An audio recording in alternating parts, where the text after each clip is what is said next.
আজ আমি এখন আপনাকে শোনাবো master your mindset the masters way বই নিয়ে। জীবনে মাস্টারের মানসিকতা অর্জন করতে গেলে প্রথমে বুঝতে হবে চিন্তার শক্তি কতটা প্রভাবশালী। প্রতিদিন আমরা হাজার হাজার চিন্তা করি, তার বেশিরভাগই অচেতনভাবে আসে। এই চিন্তাগুলো আস্তে আস্তে আমাদের বিশ্বাসের রূপ নেয়, আর সেই বিশ্বাস থেকে তৈরি হয় আমাদের আচরণ। তাই যদি চিন্তা সঠিক পথে না থাকে, তবে আমাদের জীবনও ভুল পথে চলে যাবে। লেখক এখানে একটি উদাহরণ দেন। ধরো, তুমি একটি ব্যবসা শুরু করতে চাইছো। মাথায় দুটো চিন্তা আসতে পারে। প্রথম চিন্তা, আমি পারবো না, আমার টাকার অভাব, অভিজ্ঞতা নেই, তাই ঝুঁকি নেওয়া উচিত হবে না। দ্বিতীয় চিন্তা, হয়তো শুরুতে কঠিন হবে, কিন্তু আমি যদি শিখি আর চেষ্টা করি, তাহলে একদিন সফল হব। প্রথম চিন্তাটি তোমাকে থামিয়ে দেবে, দ্বিতীয় চিন্তাটি তোমাকে সামনে এগোতে সাহায্য করবে। অথচ বাস্তবতা এখনো ঘটেনি। শুধু তোমার চিন্তায় সিদ্ধান্ত নিয়ে ফেললো তুমি এগোবে কি থেমে যাবে। এখানে একটি গল্প বলি। এক যুবক প্রতিদিন কঠোর পরিশ্রম করত, কিন্তু তার বন্ধুদের অভ্যাস ছিল সময় নষ্ট করা, নেতিবাচকভাবে চিন্তা করা আর সবকিছুর মধ্যে সমস্যা খুঁজে বের করা। ধীরে ধীরে সেই যুবকও তাদের মতো হয়ে উঠল। একদিন সে বুঝলো সমস্যাটা তার নয়, তার পরিবেশের। এরপর সে সাহস নিয়ে পরিবেশ বদলালো, নতুন বন্ধু বানালো যারা পরিশ্রমী আর ইতিবাচক। কয়েক বছরের মধ্যে তার জীবন পুরোপুরি বদলে গেল। এই অংশ থেকে কি শিক্ষা হলো? তুমি যদি ঈগলের মতো উঠতে চাও, তবে তোমাকে কবুতরের চাক ছেড়ে দিতে হবে। কারণ ঈগল সবসময় আকাশে ওড়ে, আর কবুতর মাটিতেই সীমাবদ্ধ থাকে। এখানে মাস্টারের মানসিকতা আলাদা। একজন সাধারণ মানুষ সমস্যাকে দেওয়াল মনে করে, আর একজন মাস্টার সেটাকে সিঁড়ি হিসেবে ব্যবহার করে উপরে উঠে। সমস্যার মধ্যে ভয়ে হারিয়ে না গিয়ে সমস্যাকে নতুন দক্ষতা শেখার সুযোগ হিসেবে নেয়। বইয়ে আরো বলা হয়েছে আত্মকথন বা সেলফ টক আমাদের জীবনে অন্যতম। আমরা সারাদিন নিজের সঙ্গে কথা বলি, হয় চুপচাপ মনের মধ্যে, নয়তো জোরে জোরে। এই কথাগুলো কেমন হবে তার উপর নির্ভর করে আমাদের মনোবল। যদি তুমি বারবার নিজেকে বলো আমি ব্যর্থ, আমার পক্ষে সম্ভব নয়, তাহলে তোমার মন সেটাই বিশ্বাস করবে আর সেটাই সত্যি বলে ধরে নেবে। কিন্তু যদি তুমি বলো আমি পারবো, আমি প্রতিদিন শিখছি, আমি সামনে এগোচ্ছি, তাহলে তোমার মন ধীরে ধীরে শক্তিশালী হয়ে উঠবে। আরেকটি গুরুত্বপূর্ণ দিক হলো শৃঙ্খলা। অনেকে ভাবেন প্রতিভা বা ভাগ্য সাফল্যের মূল চাবিকাঠি, কিন্তু লেখক বলেন প্রতিভা থাকলে যদি শৃঙ্খলা না থাকে, তবে তা একসময় নিঃশেষ হয়ে যায়। আবার মাঝারি প্রতিভা থাকলেও শৃঙ্খলা থাকলে মানুষ অসাধারণ সাফল্য অর্জন করতে পারে। শৃঙ্খলা মানে হলো প্রতিদিন ছোট ছোট কাজ নিয়মিতভাবে করা, যেগুলো একসময় বড় ফল বয়ে আনতে পারে। মাস্টারের মানসিকতা গড়ে তুলতে হলে ধৈর্য শেখা খুব জরুরি। আজকের দিনে সবাই তাড়াহুড়া করে ফল পেতে চায়, কিন্তু মাস্টারের পথ শিখায় সত্যিকারের অর্জন আসে ধীরে ধীরে, এক ধাপ এক ধাপ করে। যেমন একটি গাছ লাগালে তার সঙ্গে সঙ্গে ফল দেয় না, বরং নিয়মিত জল, আলো আর সময় দিলে একদিন ফল আসে। মূল শিক্ষা হলো চিন্তা, আত্মকথন, শৃঙ্খলা আর ধৈর্য। এই চারটে জিনিস মাস্টারের মানসিকতা গড়ে তোলে। এগুলো আয়ত্তে আনতে পারলেই জীবনের প্রতিটি ক্ষেত্রে উন্নতি সম্ভব। জীবনে মাস্টারের মানসিকতা তৈরি করার পথে আরেকটি বড় বিষয় হলো ফোকাস বা মনোযোগ। আমাদের চারপাশে অসংখ্য বিভ্রান্তি আছে।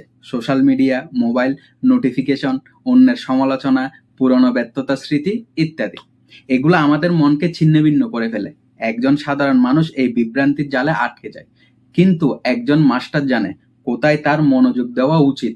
জীবনে তুমি যদি সবকিছুর দিকে মনোযোগ দাও, তবে শেষ পর্যন্ত কোনো কিছুকেই ঠিকভাবে চিন্তা করতে পারবে না। বরং একসঙ্গে কম জিনিসে মন দাও, কিন্তু গভীরভাবে। এটা অনেকটা আগুন জ্বালানোর মতো। যদি তুমি 10টা জায়গায় ছোট ছোট আলোর কাঠি ফেলো, হয়তো কোথাও আগুন জ্বলবে না। কিন্তু যদি এক জায়গায় মন দিয়ে চেষ্টা করো, তবে সেখানে অগ্নিশিখা জ্বলে উঠবে। ফোকাস ধরে রাখতে হবে। লক্ষ্য পরিষ্কার থাকা খুব জরুরি। লেখক বলেছেন লক্ষ্য হলো কম্পাসের মতো। কম্পাস যেভাবে যাত্রাপথ নির্দেশ করে, লক্ষ্য আমাদের জীবনের পথ নির্দেশ করে। লক্ষ্য যদি অস্পষ্ট হয়, তবে মনও বিভ্রান্ত হবে। তাই মাস্টারের মানসিকতা গড়তে হলে লক্ষ্যকে স্পষ্টভাবে নির্ধারণ করতে হবে। কিন্তু শুধু লক্ষ্য ঠিক করলে হবে না, লক্ষ্য অর্জনের জন্য পরিকল্পনা দরকার। লেখক এখানে ছোট্ট একটি নিয়মের কথা বলেছেন, এক ধাপ নীতি। এর মানে হলো বড় স্বপ্ন দেখো, ভয়ে পিছিয়ে যেও না। বড় স্বপ্নকে ছোট ছোট ধাপে ভেঙে ফেলো। প্রতিদিন এক ধাপ করে এগো। এতে করে স্বপ্নটি আরো ভয়ঙ্কর মনে হবে না, বরং বাস্তবসম্মত মনে হবে। আরেকটি গুরুত্বপূর্ণ শিক্ষা হলো অভ্যাসের শক্তি। লেখক বলেন আমরা আমাদের অভ্যাসকে তৈরি করি, তারপর সেই অভ্যাস আমাদের জীবন তৈরি করে। প্রতিদিনের ছোট ছোট কাজে আসলে আমাদের ভবিষ্যৎ গড়ে দেয়। তুমি যদি প্রতিদিন অল্প সময় বই পড়ার অভ্যাস করো, একদিন জ্ঞানে সমৃদ্ধ হবে। যদি প্রতিদিন একটু ব্যায়াম করো, একদিন সুস্থ ও শক্তিশালী হবে। আবার যদি প্রতিদিন সময় নষ্ট করো, একদিন সেই নষ্ট সময়ের ফল ভোগ করতে হবে তোমাকে। মাস্টাররা জানেন অভ্যাস হলো লুকানো শক্তি, তাই তারা সচেতনভাবে ভালো অভ্যাস তৈরি করেন আর খারাপ অভ্যাস ভাঙেন। লেখক বলেন, অভ্যাস পরিবর্তনের সহজ নিয়ম হলো ছোট থেকে শুরু করা। হঠাৎ করে বড় পরিবর্তন আনার চেষ্টা করো না। যেমন প্রতিদিন 1 ঘন্টা ব্যায়াম শুরু করা কঠিন হতে পারে, কিন্তু প্রতিদিন 5 মিনিট ব্যায়াম করা সহজ।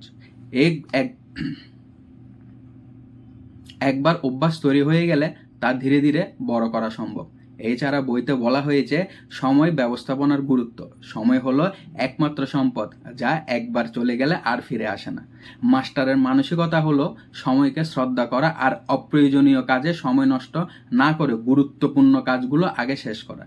লেখক এখানে একটি নীতি বলেছেন, প্রায়োরিটি ফার্স্ট, অর্থাৎ সবচেয়ে জরুরি কাজকে আগে করো, বাকিগুলো পরে আসুক। সবশেষের এই অংশে লেখক আমাদের মনে করিয়ে দেন মনোযোগ, লক্ষ্য, অভ্যাস আর সময় ব্যবস্থাপনা, এই 4টি দিক ঠিকঠাক রাখতে পারলে একজন মানুষ ধীরে ধীরে মাস্টারের পথে এগোতে শুরু করে। মানুষের জীবনে সবচেয়ে শক্তিশালী হাতিয়ার হলো তার মস্তিষ্ক, আর সেই মস্তিষ্ককে পরিচালনা করে যে জিনিসটি, সেটা হলো মানসিকতা বা মাইন্ডসেট। এই বইয়ের মূল শিক্ষা হলো, যদি তুমি নিজের মনের উপর নিয়ন্ত্রণ নিতে পারো, তবে জীবনের প্রতিটি ক্ষেত্রে তুমি জয়ী হবে। কিন্তু যদি তোমার মন তোমাকে নিয়ন্ত্রণ করে, তবে তুমি যতই প্রতিভাবান হও না কেন, মাঝপথে হোঁচট খেয়ে পড়তে তোমাকে হবে। লেখক বলেন, জীবনে মাস্টারের পথে হাঁটতে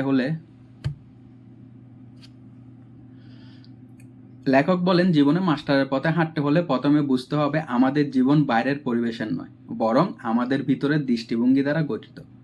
একই পরিস্থিতিতে দুজন মানুষকে সামনের দিকে আসতে পারে, কিন্তু একজন সেটাকে সুযোগ হিসাবে দেখে, অন্যজন সেটাকে বাধা হিসাবে দেখে। যে সুযোগ হিসাবে দেখে সেই এগিয়ে যায়, আর যে বাধা দেখে সেই থেমে যায়। পার্থক্য কোথায়? শুধু মানসিকতায়। শৈশব থেকে আমরা নানা বিশ্বাস, ধারণা আর অভ্যাসের মধ্যে বড় হই। পরিবারের কথা, সমাজের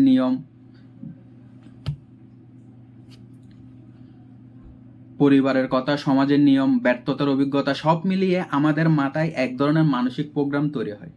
অনেক সময় এই প্রোগ্রামিং আমাদের থামিয়ে দেয়। আমরা ভাবতে থাকি, আমি পারবো না,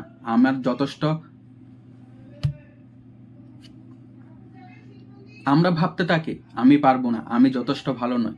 অথচ মাস্টারের পথ শেখায়, তুমি যা ভাবো সেটাই তোমার বাস্তবতা হয়ে ওঠে। ধরা যাক, একজন শিক্ষার্থী পরীক্ষায় খুব খারাপ ফল করলো। সেই যদি ভাবে আমি ব্যর্থ, আমার দিয়ে কিছু হবে